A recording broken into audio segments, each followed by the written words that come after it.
you're Dell Demps, who may or may not be taking these phone calls, who knows, but you're Dell Demps. The Lakers call. They say, what do you want? What does Dell Demps answer? I can't do it, homie. It can't be done. So I'm going to tell you how to do it. You ready? Okay. No pump faking.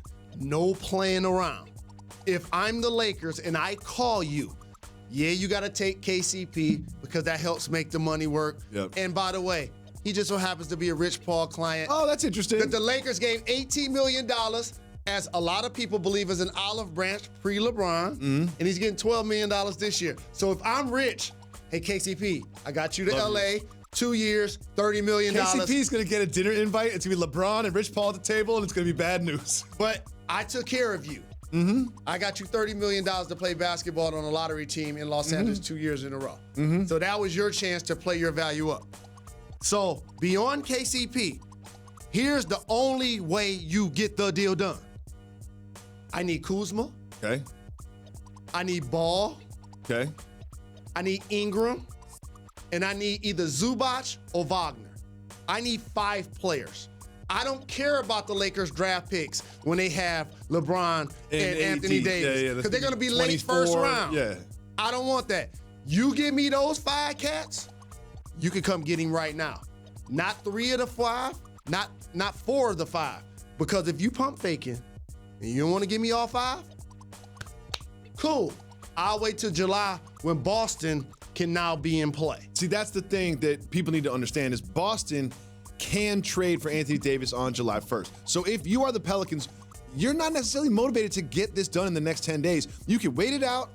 You know, tell Rich Paul, hey, man, we didn't get an offer that we liked. He's still going to be in the Pelicans the rest of this year. That's what's going to happen.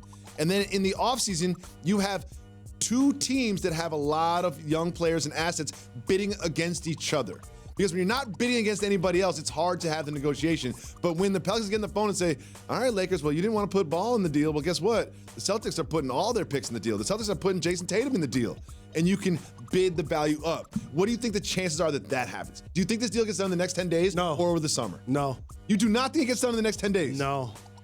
Because Anthony Davis is a unique player in the fact that he hasn't, in my opinion, necessarily plateaued at a prime. He's still skyrocketing and getting better because we haven't necessarily seen him consistently in the playoffs and on the championship contending level.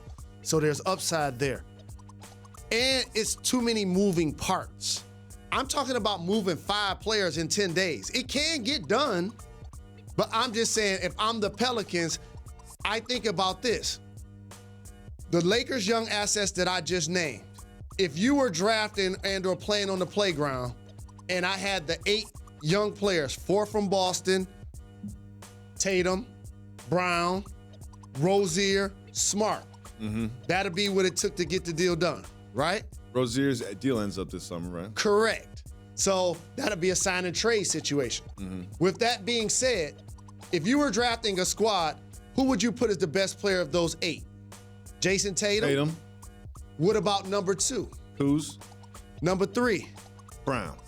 Ingram or Brown. Right. Number 3, Ingram or Brown. Do you know what's not helping any of this? Ball being hurt and Brown and Tatum not playing well. Correct. That's not helping any of this if you're one of those teams. That's why that exercise is important.